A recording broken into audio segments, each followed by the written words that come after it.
just done A1, A2. A1 is the sled power walk. A2 is a sled walking lunge. The reason I did these are a few reasons. It's really cold in my gym, so it helps me warm up, but also to activate certain muscles. With the power walk, it's very posterior chain dominant, so it's helping me, helping the mind muscle connection with my glutes every single step. The sled walking lunge will stretch out my rec fem hip flexor. I get a lot of problems in and around here because I don't do enough lunges.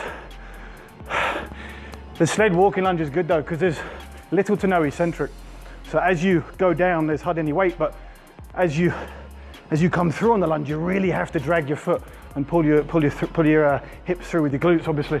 So it's a nice alternative to just walking lunges with dumbbells. So I've done that to activate and get myself ready for some squats.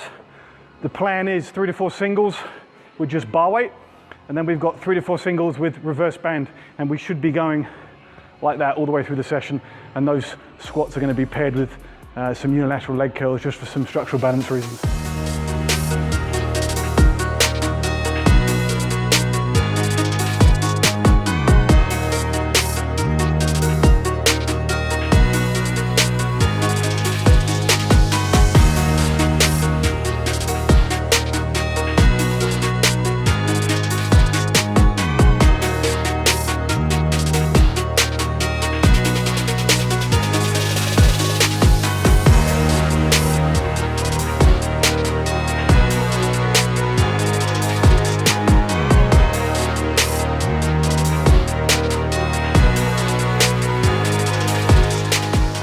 So I've just finished the normal squats with no band. As you can see on the bar, we've got reverse band. Build up to 240, which was a lot heavier than last week, 20 kilos heavier than last week. It started as slow though. It was probably an RPE 8 or 9, which is about right. Any heavier, it would have been a real grinding rep. Ideally, I want a bit more concentric speed on the way up. But now we're going to start 220. We'll see 3 or 4 sets, 220, 240, 260 probably. Maybe one after that, we'll see.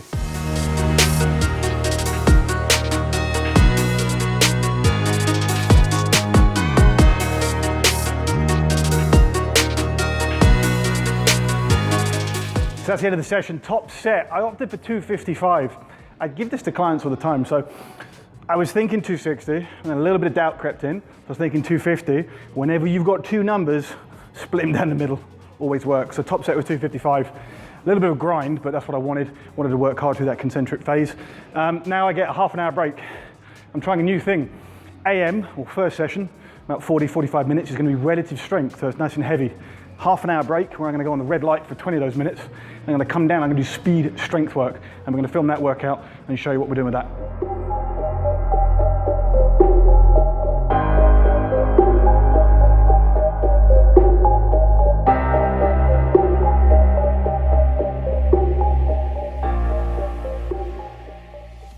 So I've done the red light, I've warmed up for the speed work, got the speed device on, so I know I'm moving at the right speed. A lot of people are going to look at it and see that I'm doing 1, 2, maybe 3 workouts today, but it's not really 3 workouts. What it's doing is it's taking one workout and taking it into different strength qualities and splitting it up. So you can do obviously relative strength and then speed strength in the same session.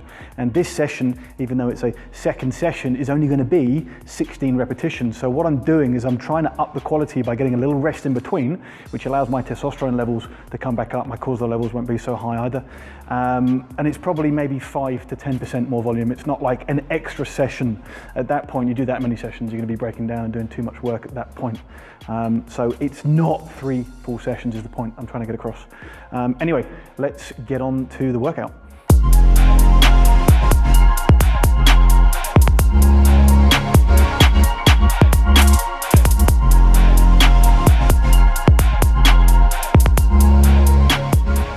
The set one's done, speed was 0.89. What I'm doing is I'm trying to get a rep bracket here, or a speed bracket. So the goal here is to have the speed from 0.8 up to 1 meter a second. As long as I say 0.8 or up, I can go up. So I'm probably going to do 2 sets at each weight and go up. So 2 sets at 70, 80, maybe 85, 90, see what happens. You'll notice I'm now doing front squats. Front squats are the second session. It's not great on your body doing front squat to front squat or back squat to back squat. So what I've done is I've done back squat in the morning, and then the speed strength work, I've put the bar on the front. It gets a bit grindy with having the bar on the front too many times. And right now I need to bring my back squat up, so that's the goal of this. Anyway, let's do set 2.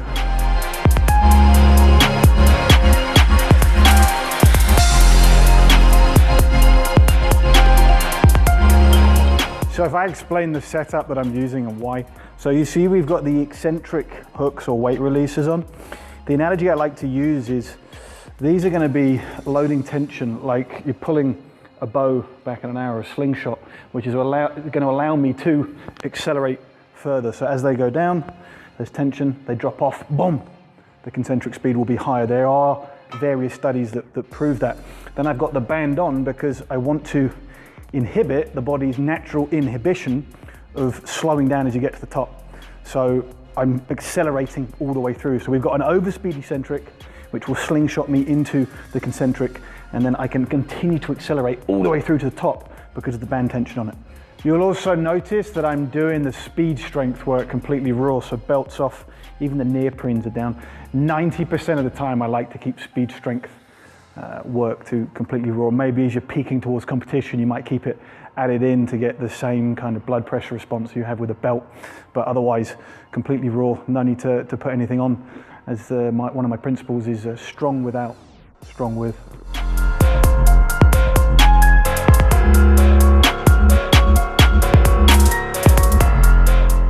So you'll notice we're using the GymAware speed device because that which gets measured gets improved.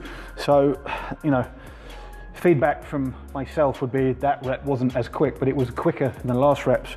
But obviously having the speed device give you a quantitative feedback is key for this.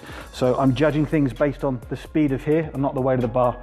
People always try and increase the weight of the bar when you don't need to. You can just try and beat your own speed. So getting one of these devices, whether it's the GymAware one or the Beast sensor or whatever, is going to add a lot to your training. So here we are, third session. It's about 4 to 6 hours after the speed strength session, and this is the assistance work or the hypertrophy work. So we've got 4 sets of 10 on lunges and 1 type of reverse hyper, and then we've got some backward sled drags which will target the VMO and hypertrophy that, and again with another variation of the reverse hyper.